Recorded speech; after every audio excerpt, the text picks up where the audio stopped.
You ever bought a fragrance and had instant buyer's remorse? That was the case for me with Creed's Carmina. But did it stay that way? I don't know. Come back and I'll let you know. Come back.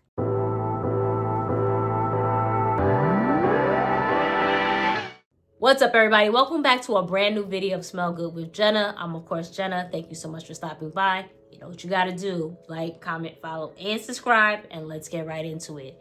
Creed's Carmina. I vowed that this was going to be my first purchase from the House of Creed.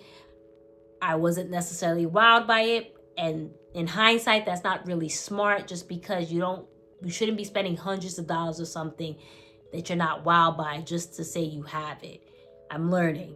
And those of you that are starting your collection, take heed to my advice. And those of us that have been collecting for years already know. But I did say I really wanted a Creed fragrance in my collection. And I did like it. I do truly like it. I wasn't, like I said, wowed by it, but I really did like it. So this came out, I believe, in 2024? Correct me if I'm wrong, around if it was 2023 or 2024. No, 2024, I think, was Queen of Silk. And then this came out prior. I don't know. But I just felt this would be perfect to get around February, Valentine's Day. I feel like this is a very lovey-dovey, romantic date night type of scent. So I said, I'm going to get this in February. Fast forward to February this year, Fragrance Nevaeh was selling this in a damaged box for $200 flat. I said, absolutely. The fragrance is new. It's not messed up. It's just the box that's messed up. If you can see, it's a little dented up. I'll take it. And as we know, fragrances and a lot of other things from overseas are going up. So yeah, it was the time to secure that. This wound up not being my first purchase from Creed. It wound up being Centaurus. But nonetheless, 2 is not bad. Second place is not bad. And yeah, now we have Carmina in my collection. So if we get into the notion, the top you have black cherry, saffron, pink pepper. In the middle you have rose de mai, violet, cashmere wood, peony.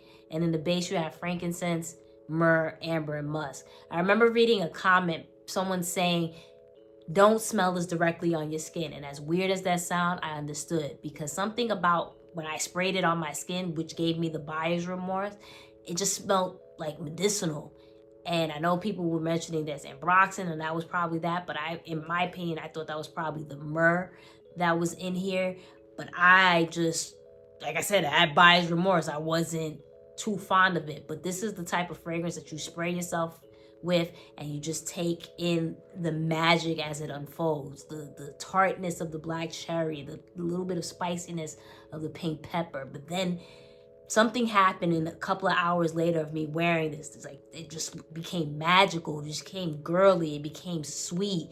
The peony, what else? The roses in there is undeniable, but the violet, all of a sudden, it just became so soft and beautiful. I felt like I was in a meadow of flowers or something. It was just beautiful, floral and sweet.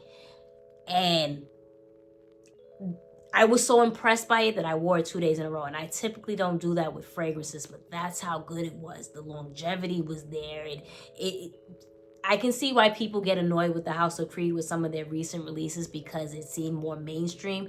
This is the type of fragrance that is unique and what stands out about the Creed house. Because this fragrance right here, it's not, I won't say that it's not crowd pleasing, but it's definitely something you won't typically find in Sephora or anything like that. This is very unique, and if you give it time and sit with it and let it unfold, you'll see the magic. But this is beautiful. It's feminine leaning. It's perfect for cool, like I envisioned it, the cool parts of the winter, or the ending of the winter, early parts of the spring. The longevity was there. I even had one of my coworkers that said, "What are you wearing?" I'm like, I know, right? It was this. This is so good. You're gonna get compliments if you let it do its thing. It's just a gorgeous, gorgeous fragrance that I would wear. It's a unique cherry scent, but rose forward. It gorgeous, gorgeous. This is slept on. I saw a lot of comments really hating on it, and I can understand if you sniffed it directly your skin, but once you, like I said, sit with it, you'll see the beauty of this fragrance. So as always, at the end of my videos, you know, I do my layering combo. So we started off with an unscented body soap, as always. Then for my rose fragrances, even though this is like a black cherry type of scent, but you can really smell the rose in it. I always start off with Moroccan rose from Tree Hut. I use it for every rose fragrance. I just think it smells amazing and pairs well with obviously rose. Then, oh, I love this from Skinpotion. I'm gonna have to hold it up like this because for whatever reason, this fragrance, when it gets a little hot in here, it melts, unfortunately, but still so good. This is from Skinpotion, Bésams and Mucho.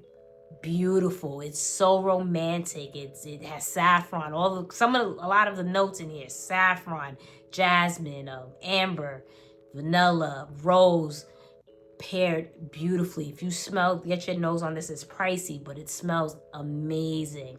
After that, I use again from Skinpotion their Kama Sutra Crystal Revitalizing Body Oil. It has Bulgarian rose and water lily extract.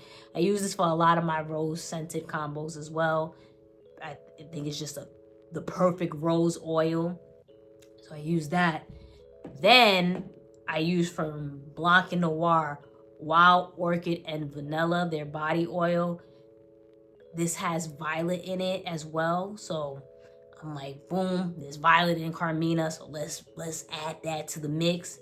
Beautiful. I also wore another body oil from Brown Sugar Babe, Cherry Bomb, just layering in all the different scents on there because it's a black cherry scented fragrance, so I wanted to make sure that cherry was in there.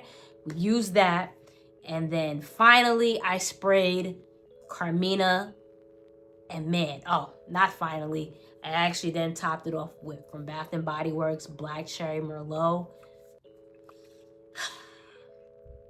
When I tell you I wore this 2 days in a row, I wore this 2 days in a row, and I typically don't do that. This combo was absolutely everything. So do I recommend Carmina? Yes, but if it might be a weird type of scent. I'm not gonna lie. When you first smell it, it might be a little weird to you. But if you give it a chance, and I know to drop all that money on fragrances and letting it sit, you don't want to necessarily do that. You just want to enjoy the fragrance from the beginning to end. But with this fragrance, if you give it an hour or so, you're going to see it really transform and really do its big one. So if you're into being patient and letting something ride out, I would definitely check it out and add it to your collection. That is my video. Thank you so much for watching. You know what you got to do. Like, comment, follow, and subscribe. Let me know if you have Carmina. If you plan on picking it up, let me know. And always remember, the best compliment one can get is that you smell so good.